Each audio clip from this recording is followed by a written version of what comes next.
وہ شہید ہو گیا۔ یا رسول اللہ صلی اللہ علیہ وسلم، آپ نے کل اعلان فرمایا ہے کہ احد کے لیے جانا ہے، اور رات ہی کو میرا بیٹا مجھے خواب میں ملا ہے، اور میں نے دیکھا ہے وہ تو جنت کی نہروں کے قریب سیریں کر رہا ہے، اور مجھے کہہ رہے ابا جی جلدی آ جائیں، یہاں مل کے رہیں گے، مل کے وقت گزاریں گے۔ یا رسول اللہ صلی اللہ علیہ وسلم، میں بے چین ہو گیا ہوں اس کے پاس جانے کے لیے، دعا فرمائے اللہ مجھے بھی شہادت عطا فرما دے، اللہ مجھے بھی شہادت دے دے۔ صحابہ کہتے ہیں اس کی عجیب، اس کا دعا کرانے کا، ہم نے تو دیکھا تھا لوگ دعا کرانے آتے ہیں کوئی مصیبت کے لیے، کوئی پریشانی کے لیے، کوئی آزمائش کے لیے، کوئی بیماری کے لیے۔ یہ مصطفیٰ کریم کے صحابہ کا بارگاہ خداوندی پر اعتماد، توحید باری تعالیٰ پر نظر، کہ وہ کہتے ہیں ہم تو اللہ کے لیے جان دینے کی دعا کرانے آئے، دعا کریں اللہ ہمیں اپنے رستے میں شہادت کی موت دے۔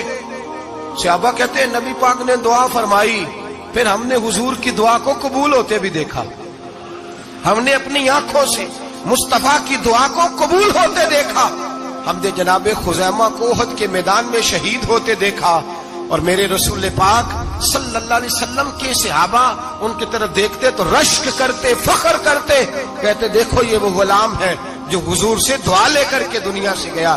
آج جو لوگوں کا مرنے کو دل نہیں کرتا، آج بڑی بڑی بلڈنگیں بناتے ہیں، بڑی بڑی عمارتیں کھڑی کرتے ہیں، بڑی بڑی جائیدادیں بناتے ہیں، ہر بینک میں اکاؤنٹ کھلواتے ہیں، سرمایہ پیسہ دنیا داری بناتے ہیں، تعلقات بناتے ہیں، سیاسی سماجی رشتے، دنیا داری کے جھوٹ کے ناطے۔ توحید باری تعالیٰ پر جب اعتماد ہوتا ہے تو انسان جس رشتے کو مضبوط کرنا چاہتا ہے وہ یا خدا کا رشتہ ہوتا ہے یا محمد مصطفیٰ کا رشتہ ہوتا ہے، باقی تو پھر اس کی توجہ ہٹ جاتی ہے توجہ، پھر وہ یہ دیکھتا ہے کہ خدا رسول کے ساتھ رشتہ کس طرح مضبوط ہو سکتا ہے۔ میرے بھائی، توحید باری تعالیٰ اللہ کے راستے میں مرنے کا جذبہ دیتی ہے، راہ الہی میں نکلنے کا شوق پیدا کرتی ہے۔ اللہ تبارک و تعالیٰ کی توحید جب تو کامل طور پر مانتا ہے پھر تیرا آگے بڑھنے کو دل کرتا ہے۔ حضرت سیدنا انس بن مالک رضی اللہ تعالیٰ عنہ فرماتے ہیں، الترغیب والترہیب میں حدیث مبارکہ موجود ہے، فرماتے ہیں احد کے میدان میں یا اس کے علاوہ کوئی ایسا موقع تھا کہ ایک صحابی حضور کی بارگاہ میں آئے، عرض کرنے لگے یا رسول اللہ صلی اللہ علیہ وسلم، ایک تو میں غریب ہوں، دوسرا میری شکل صورت خوبصورت نہیں، تیسرا میرے وجود سے بدبو نکلتی ہے، کوئی میرے قریب نہیں بیٹھتا،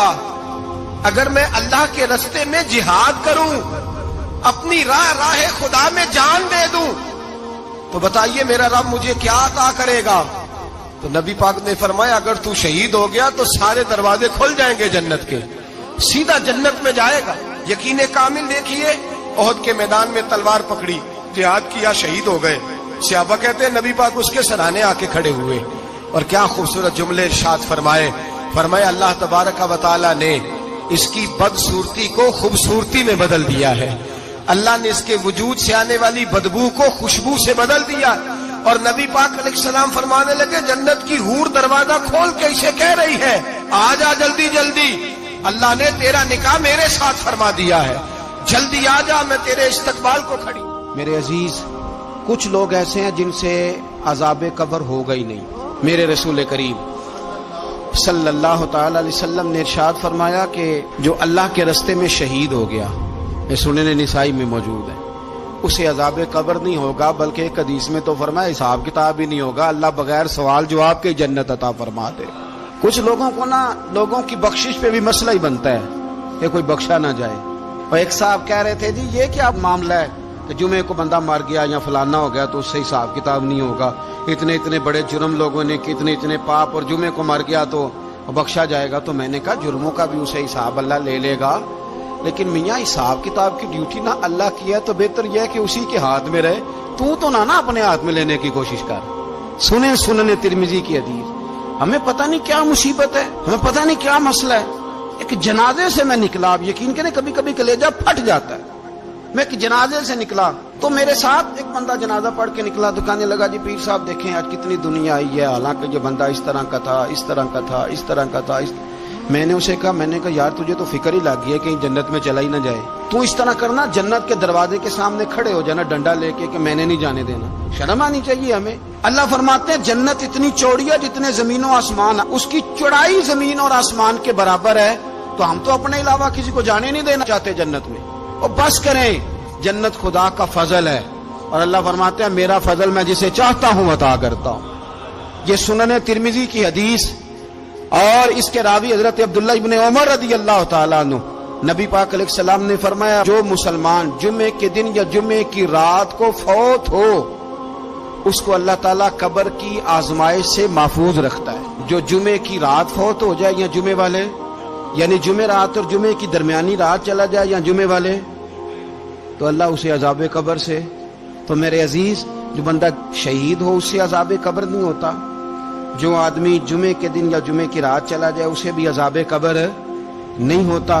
اور میرے رسول کریم صلی اللہ تعالی علیہ وسلم نے فرمایا جو بندہ ایک دن اور ایک رات, یہ حدیث صحیح مسلم میں, سنن ترمذی میں, مصنف عبد الرزاق میں موجود ہے, ایک دن اور ایک رات اللہ کی رضا کے لیے اسلامی سرحد پہ پہرا دے. میں اور آپ سوئے ہوئے ہیں, لیکن وہ لوگ جو فوجی بارڈروں پہ کھڑے ہیں, دیکھو مدینے والے محبوب کس کس پہ کرم فرماتے ہیں. ساری عمر نہیں, 24-25 سال کی سروس نہیں, فرمایا ایک دن اور ایک رات اللہ کی رضا کے لیے جو اسلامی سرحد پر پہرا دے, مسلمانوں کو کافروں سے بچائے, رب اسے عذاب قبر نہیں دے گا, اسے اللہ تعالیٰ اپنے فضل سے معاف فرما دے گا. ایک رات اور ایک. آپ کیا سمجھتے ہیں کہ ان فوجیوں کی کوئی چھوٹی شان ہے, ان کا کوئی چھوٹا مرتبہ ہے؟ ایک دن اور ایک رات اگر یہ پہرا دیں تو اللہ انہیں اتنا انعام عطا کرتا ہے.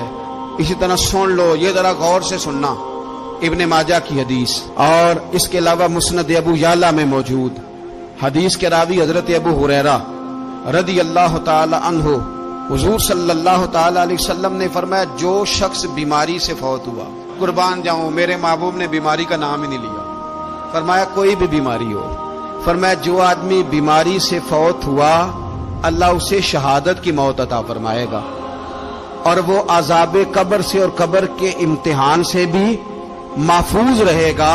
اور حضور فرماتے ہیں اس کو صبح اور شام جنت کے باغوں میں سے رزق دیا جائے گا.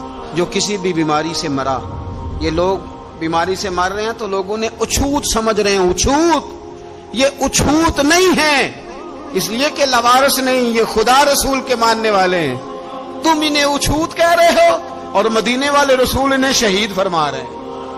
حضور نے فرمایا جو بیماری سے مرے شہید ہے, وہ قبر کے عذاب سے محفوظ رہے گا اور جنت کے باغوں میں سے اللہ رزق دے گا. لوگ کہتے ہیں دیکھو جی بڑا تانگ ہو کے دنیا سے گیا ہے, تو اس بندے کو بھی عذاب قبر نہیں ہوتا. اسی طرح جو بندہ سورہ ملک پڑھتا ہے, سنن ترمذی میں حضرت ابن عباس سے روایت ہے کہ حضور صلی اللہ علیہ وسلم کے ایک صحابی نے ایک جگہ خیمہ لگایا تو وہاں سورہ ملک پڑھنے کی آواز آتی تھی, کوئی بندہ پڑھنے والا نظر نہیں آتا تھا. جب حضور کی بارگاہ میں عرض کیا تو فرمایا وہاں قبر تھی اور قبر کے اندر بیٹھ کے میرا صحابی سورہ ملک کی تلاوت کر رہا تھا. اگر ہمیں خسرہ نمبر یاد ہو جاتا ہے نا اپنی جگہ کا, اور ہمیں پتہ ہوتا ہے کہ میرے والا حصہ کتنے کروڑ کا ہے, اگر ساری کہانیاں ہمیں یاد ہوتی ہیں تو سورہ ملک بھی ہمیں یاد ہو سکتی ہے. موبائل پہ اس کو ریکارڈ کر لیں, پھر اس کو سنیں کبھی بھی سورہ ملک میں. اور ہمارے سلسلہ عالیہ میں تو سورہ ملک وظیفہ ہے. ہمارے الوظیفۃ الکریمہ میں اعلیٰ حضرت نے لکھا ہے کہ رات کو سورہ ملک اور سورہ یاسین کے بغیر سونا نہیں. سورہ ملک اتنی شاندار سورت ہے کہ نبی پاک صلی اللہ علیہ وسلم نے فرمایا یہ قیامت کے دن اللہ کی بارگاہ میں ناز سے جھگڑا کرے گی اور کہے گی اے اللہ یہاں تو میرے پڑھنے والے کو جنت عطا فرما یا مجھے قرآن پاک سے علیحدہ کر دے. تو رب کریم پھر اپنے فضل سے پڑھنے والے کو جنت عطا کرے گی. میری اپیل ہے ہر اس شخص سے جو کسی بھی مشکل کا شکار ہے, کسی بھی آزمائش کا شکار ہے, کسی بھی ذہنی پریشانی کا شکار,